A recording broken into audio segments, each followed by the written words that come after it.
Con nosotros está Miguel Belikov, que es veterano de Malvinas. ¿Qué tal, Miguel? ¿Cómo le va? Muy bien, gracias por la invitación, muy agradecido. No, por favor. Estuve presenciando detrás de cámara las bandas, muy emocionante. Muy emocionante. Muy Usted sabe emocionante. que a todos nosotros, muchos amigos y gente conocida nos ha escrito porque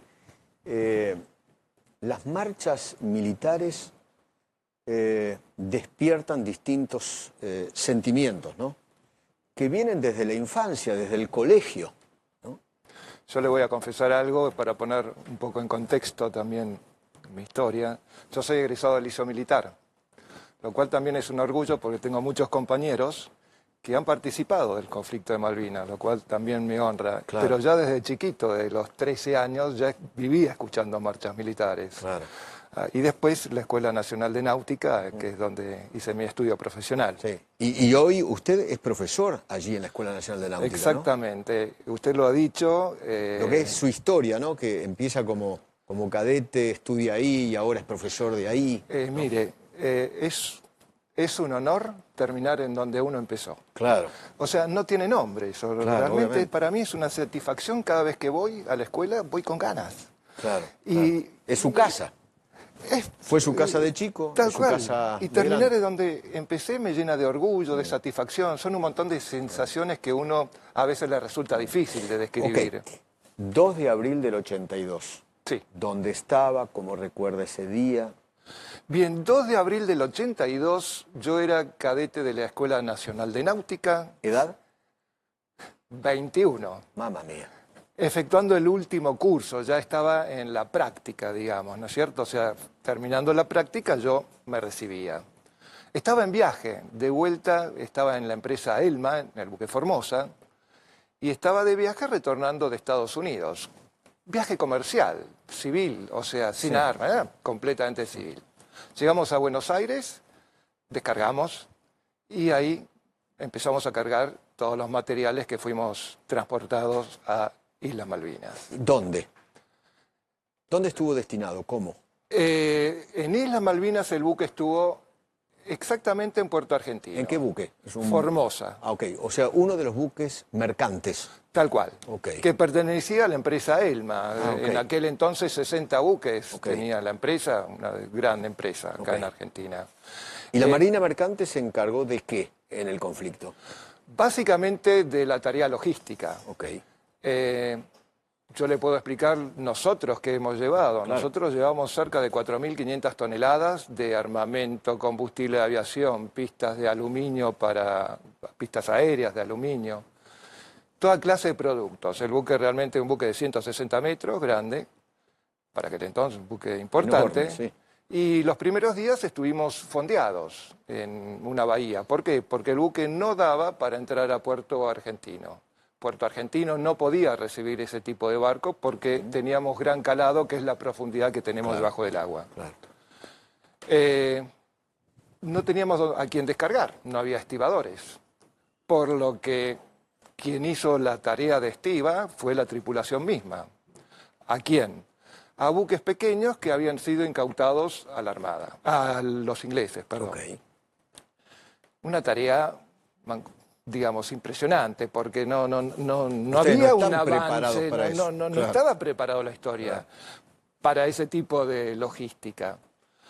¿Los combates todavía no habían comenzado? No habían comenzado, correcto. Nosotros, ¿Día? el día que estábamos ahí, Sí. 2 semanas antes de que empiece el combate, que fue el 1 de mayo, fue el primer ataque, aproximadamente. Teníamos un práctico que es el asesor del capitán, conocedor de la zona, y cuando empezamos a descargar, el buque empezó a levantarse por el peso, y el práctico dijo, vamos a entrar a puerto.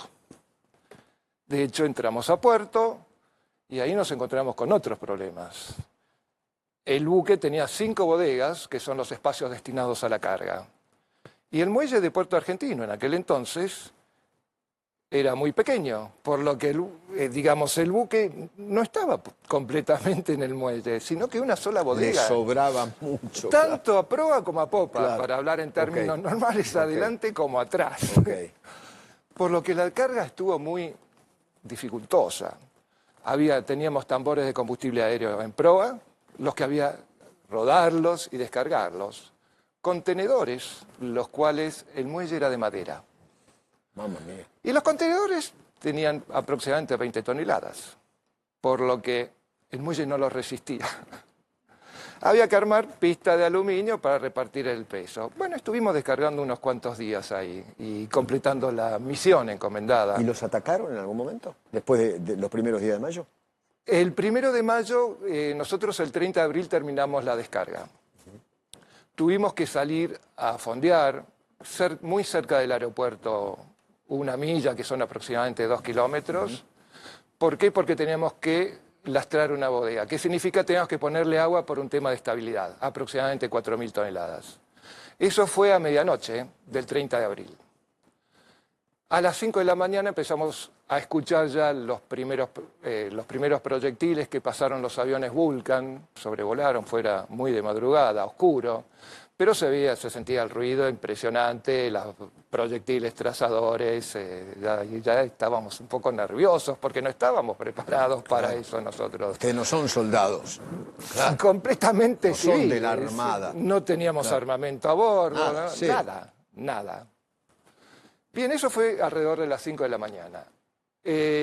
Cerca de las 8 de la mañana, por lo que recuerdo, ahí sí aparecieron los primeros Sea Harriers, en donde pasaban al lado del buque nuestro, que es 50 metros, 100, y ahí se veían ya los proyectiles que caían en el agua, que proyectiles de 20 milímetros, cañones, se veía el agua salpicar, uno cayó muy cerca de la proa nuestro, y a posteriori del primer paso de los Sea Harriers fueron atacando al aeropuerto. Ahí sí, ya veíamos las bombas explotar, caer y demás. Eso fue el día 1 de mayo por la mañana. Al mediodía ya nos fuimos de las islas hacia el sur. ¿Por qué? Porque al norte estaba la flota. Claro. Entonces era medio lógico ir para el sur. A eso de las 5 de la tarde aproximadamente, yo personalmente estaba en el puente, estaba el capitán, el primer oficial, el práctico, el marinero timonel, que estaba al timón, y yo también ejerciendo mi práctica. Vemos en el horizonte, en proa estribor, por decirlo de otra manera, adelante y a la derecha. Vemos 3 aviones. El práctico dice, serán de los nuestros, ¿no? No terminó de decir eso, que uno de los 3 aviones se separa y nos viene a atacar a nosotros. Mire, recuerdo como si hubiese sido esta mañana el ataque ese. Disculpe si a veces me quiero, ¿no? Pero no, está muy bien. ¿Era de los nuestros? Era de los nuestros, sí. O sea, fuego amigo. Sí, un error de inteligencia que en cualquier guerra puede suceder. El hecho es que yo veía el cañón de 20 milímetros, los proyectiles rebotar en cubierta. Los tenía ahí y de repente viene una bomba hacia nosotros, justamente hacia el puente. Sí, esas bombas no eran misiles, ¿no? Obviamente eran bombas que tenían paracaídas atrás, supongo que para la dirección. No soy un entendido en el tema, pero supongo que era para la dirección. ¿Usted ve venir dirección. la bomba? Tal cual, me acuerdo, pero... ¿La ve venir? Sí. Para que usted sepa mi sensación... ¿Qué se le pasó por la cabeza? Para que usted sepa mi sensación, todos los días la veo. Todos los días la veo. ¿Y qué sensación? Indescriptible. Indescriptible. No había tiempo de hacer nada con esa bomba que en par de segundos ya estaba. Venía un poco de lejos, pero un par de segundos ya estaba. A Dios gracias, esa bomba tocó una grúa, la parte del medio, para ser vulgarmente hablando, hizo patito en una grúa. Se fue al agua y explotó. Mamma mía. El avión hizo 3 pasadas, siguió tirando cañón de 20 milímetros y tiró otras 2 bombas que cayeron al agua y explotaron. Esos aviones... ¿Todavía no se habían dado cuenta que era un buque argentino? ¿Seguían tirando bombas? Muchos años después tuvimos contacto con el piloto que conducía ese avión. ¿Y? Bueno, obviamente se disculpó, tuvimos un asado muy ameno con toda la tripulación. Y dice que con la velocidad de ataque no podía él darse cuenta de qué se trataba. ¿Tenía una bandera argentina? ¿No había sí, nada? teníamos, pero la bandera estaba en popa, en la parte de atrás, en popa, y viniendo de adelante, como no se ve, y tampoco viniendo a una velocidad de ataque, 1000 kilómetros por hora, no sé si la podría ver. Mamma mía. Bueno, se disculpó y bueno, la historia no termina ahí. Esa noche no pasó nada en ese momento, todo perfecto, ningún tripulante herido, incluso llevábamos algunos militares. De casualidad, de casualidad. Mire, para que tenga una idea, esos proyectiles de 20 milímetros llegaron a traspasar 3 mamparos, que son las paredes de la habitabilidad, de acero naval, Sí, claro. depende del lugar, de la posición, medio centímetro de espesor, traspasaban 3 mamparos. O sea, una bala de esa te Por- destruye en 1000 tal pedazos cual. el cuerpo. Tal cual. No tocó a nadie, por suerte. Esa noche no dormimos, todo el mundo con salvavidas, porque estábamos saliendo de la zona del conflicto. Y resulta que a la mañana, 8 de la mañana, con las primeras luces del día, hacemos una recorrida por cubierta. La tripulación juntando proyectiles, aproximadamente 40, haciendo informes de todos los agujeros que tenía el casco. Y vemos en una bodega, en una tapa de los espacios dedicados a la carga, un paracaídas. O sea, una bomba Adentro de la bodega estaba la bomba, que no había explotado. que no había explotado. Dios es grande. Bien. Obviamente esa bomba se aseguró para que no... Pero con las precauciones debidas. Que Claro, nosotros, obvio. personal civil, ¿qué sabíamos si iba a explotar o no iba a explotar? De hecho, no había explotado en toda la noche, sería casual que explote durante esa mañana, ¿no? Pero bueno, con el debido cuidado.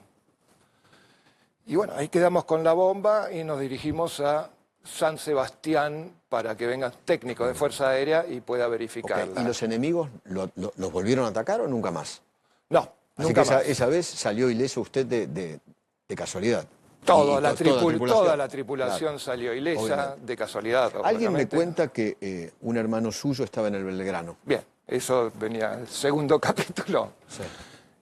Nuestras vidas parecen en determinados con mi hermano, somos 2 únicos, a veces juntarse en ciertos aspectos. Yo hice el liceo militar, mi hermano el liceo naval.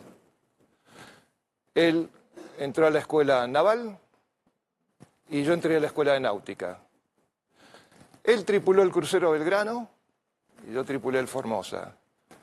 Él recibió un ataque submarino y yo un ataque de la aviación propio. Están ahí juntadas medio las cosas. Bueno, Y los dos se salvaron. los 2 sobrevivimos. Llegamos a San Sebastián, revisaron la bomba, estaba todo bien, dicen que no se activó, que al salir del avión se desactivó. Y viene el radiooperador nuestro y nos dice, se la pegaron al crucero Belgrano. Y no sabía que mi hermano estaba en el crucero Belgrano. Claro. Y dije, che, ¿pasa algo? Y no, o sea, en un principio las noticias no eran muy positivas. En síntesis, yo estuve unos 5 días sin saber si mi hermano estaba vivo o no. Hasta que un día, previo a la llegada a Buenos Aires, me llama el capitán a su camarote y me muestra un telegrama en donde me dice que mi hermano se encontraba vivo. Mamma mía. Eh, Es muy impresionante, ¿no? Que en 2 buques que fueron atacados, los 2 hermanos sobrevivieron. sí, Y además con la cantidad de muertos que hubo en el Belgrano, ¿no? sí. Es más, yo, digamos, esos fueron los hechos. También me gustaría resaltar la función que tuvo la Marina Mercante en el conflicto. Hubo aproximadamente 60 buques envueltos en el conflicto de la Marina Mercante, algunos en mayor relación, otros en otra operación, pero hubo tareas de abastecimiento, tareas de logística, tareas de inteligencia. O sea, los buques mercantes hicieron un montón de tareas. Era tan importante la Marina Mercante en ese momento. Era clave, porque si no, ¿cómo llegaban las cosas? A eso voy. Lo mismo que los aviones, los Hércules, ¿no? Tal cual, pero ¿Cómo imagínese así? usted que no hubiese Marina Mercante. Claro. Y que todo el abastecimiento que tenía que recibir las tropas para hacer frente a las tropas británicas tenía que llegar por Hércules. Imposible.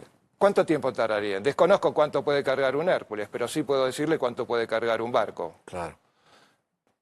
Semanas. En un barco fue mucho más ágil la operación. Y eso para mí es debido a la Marina Mercante. Yo creo que la Marina Mercante en tiempos de guerra es la 4ª fuerza. y funciona mancomunada con la Armada. En caso nuestro, somos parientes con la Armada. Claro, obvio. Y formamos un equipo en un conflicto. Claro, es la obvio. soberanía nuestra. Y uno cuida Sí, al otro. ¿Usted recuerda, discúlpeme que lo interrumpa, recuerda la foto del crucero Belgrano escorado que Sí, recorrió claro. todo el mundo? Sí, claro, claro, claro. Esa famosa foto la sacó un marino mercante que estaba asimilado a la Armada, Martín Sgut, fallecido lamentablemente ya. Busquemos esa foto, por favor, Pablo, porque es histórica. Esa foto es histórica y ahora le voy a mostrar una foto que también creo que usted va a reconocer. Ok, mostremos esta primera que yo acabo de mandarte. ¿Se reconoce usted en esa foto? No, ¿No es usted? no, es el marinero, se llama, vive todavía Esa en es la Entre bomba Ríos. que usted hace referencia. Tal cual, fíjese que la parte de atrás está sin el paracaídas, ¿no? Y la parte de adelante, aparentemente donde está la franja amarilla, es donde debiera estar la espoleta, que al chocar contra algo sólido hace Claro. que explote. Evidentemente esa bomba, de acuerdo a mi punto de vista, no tiene la espoleta. Claro. Y eso es lo que nos salvó la vida a todos. Claro, sí, sí. Búscate la foto. Y por último, el Belgrano, ¿estaba Sí. en la zona de exclusión o estaba...? Estaba fuera de la zona de exclusión. Eso significa que estaba en guerra. Sí. A ver, Porque hay toda una historia de que no, el Belgrano fue atacado fuera de la zona de exclusión. estaba fuera. Por lo que tengo entendido desde mi punto de No vista. estaba en la ¿verdad? zona de exclusión. No. El tema de la zona de exclusión no es relativo. Nosotros estábamos más cerca del crucero, o sea, más cerca de las islas que el crucero Belgrano. Obviamente, cuando salíamos, Claro, obviamente. estábamos en las islas. Obviamente. No nos atacó las fuerzas inglesas. Pero su hermano en el Belgrano estaba en posición de guerra. Sí, y tal ataque. cual. Sí, tal cual.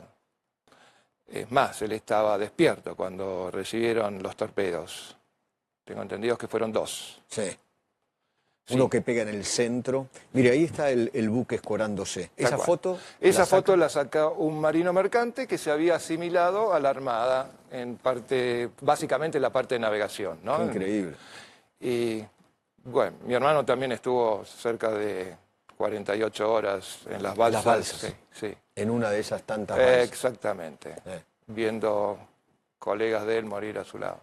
¿En serio? Sí. Heridos que estaban en las balsas. En las balsas, sí. Porque hay algunos que murieron por hipotermia. Tal ¿no? cual, sí, aparte de que el mar no estaba en condiciones No, magníficas. Era muy bravo el mar Sí, en ese sí, en momento. el sur ¿no? y en ese momento estaba enfurecido el mar.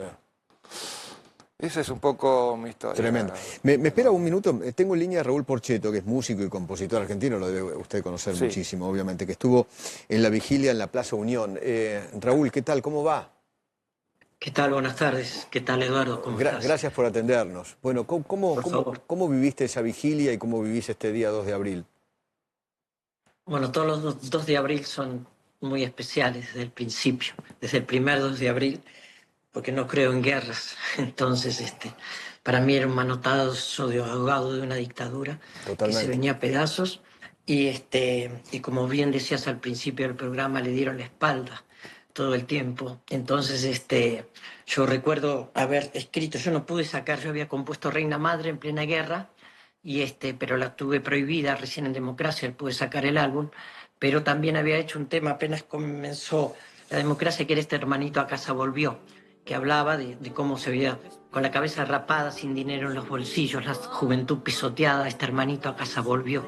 Nadie que le explique claro por qué pasó lo pasado. Con mucha pena y sin gloria, este hermanito a casa volvió, porque se le dio, dentro del exitismo que había en ese momento y desde toda la estrategia para hacer silencio, como bien vos lo dijiste, se les dieron la espalda. Entonces ayer siempre tuve el honor que tanto la comuna de Rawson, allí como en la provincia de Chubut, me invitaron a participar de la vigilia con los excombatientes, los veteranos, y aparte hubo un simulacro de guerra que fue fantástico, ¿no? Con soldados y realmente hubo unas imágenes. Ahí lo que uno estamos puede viendo. ver. Lo estamos viendo Mirá. ahora. Pero increíble, increíble, y tuve el honor realmente de participar de allí, de eso, como en otras vigilias también que ya he estado siempre. Estamos escuchando Reina Madre, ¿no? Reina Madre. Sí. Era muy difícil porque aparte me decían que era traidora a la patria, porque yo como no creo en guerras, ¿no? Como siempre ha dicho, por ejemplo, tanta gente como Juan Pablo II decía, antes de que se declare cualquier guerra se tiene calculado el crédito, el rédito y el interés. Pero más allá de eso y en situaciones particulares, como era cuando yo escuchaba acá el veterano y con tanta claridad que explicaba y todo eso, y vos decías, pero la ignorancia es atrevida, digo, ¿cómo se podía alargar una guerra sin tener nada? Lo que pasa es que no creían que iban a mandar la flota del Atlántico Norte para acá, que iba a bajar en una situación Margaret Thatcher decidiendo en un gobierno muy especial. Entonces yo creo que nunca También, creían perdón, que Raúl, también sí, ese gobierno se caía a pedazos y Margaret total, Thatcher usó la guerra justamente totalmente, para ganar consenso político, ¿no? Lo mismo que la totalmente. dictadura. Exactamente, hicieron de las dos puntas exactamente igual y bueno, y como en toda guerra nadie gana, todos pierden y hay que preguntarle no solo a los padres sino a los pueblos las heridas que quedan para siempre. Por eso es tan importante estas acciones, viste, de personas como vos y así como todo, cada acción que se haga y no solo de recordarlo el 2 de abril para las generaciones nuevas, porque hoy de repente los chicos están diciendo como algo que pasó, algo que no les pertenece, y eran chicos, muy chicos, los que iban a la guerra. Yo, por ejemplo, conmigo tocó varios años Fabián Pázaro, que había vuelto de la guerra. Él había dejado la colimba un año anterior, lo llamaron, no solo estuvo en el frente, estuvo la noche anterior, ya él los había encontrado, amanecieron a sus compañeros de trinchera, de las trincheras paralelas habían sido degollados y temían lo que iba a pasar esa noche. Esa noche después era el Monte London, donde él tuvo, y me contaba cosas increíbles, y también fue preso por los ingleses. Y hacía anécdotas que te puede contar de tanta gente, bueno, anécdotas increíbles. Por eso, recordarle eso, ¿no? De las miserias que tenemos a veces el género humano y de la decadencia que pareciera haber a veces por todos lados, ¿no? Con una ignorancia tan atrevida como en estos tiempos. Yo creo que la guerra tiene que estar bien en la memoria y en los corazones de los adultos, que espero, a veces nos hacemos adultos para adulterarnos, creo, y no para tener sabiduría, para tratar de contagiar un espíritu de visión diferente, no de la pelea, de la lucha, de la sobrevivencia del uno contra el otro, sino de tener un espíritu más comunitario, sea la ideología que tenga, pero desde el bien común. Gracias, Raúl. Y los recuerdos están en tus canciones y se te agradece. Gracias, Raúl. No, gracias a ustedes, mis respetos y feliz día Hasta de las luego. Malvinas. Un abrazo Gracias, muy grande. queridos. Poné un poquito más fuerte. Poné un poquito más fuerte el tema. Y bajarán tanques, aviones, barcos y municiones. Madre, estate tranquila, el mundo así camina. Miguel, me gustaría una última reflexión suya. Sí. En el día de hoy. Quiero cerrar con la frase que dijo de Belgrano, que si una nación entrega a otra una navegación que puede hacer por sí misma, compromete el futuro del país y el bienestar del pueblo. No sé si usted está de acuerdo.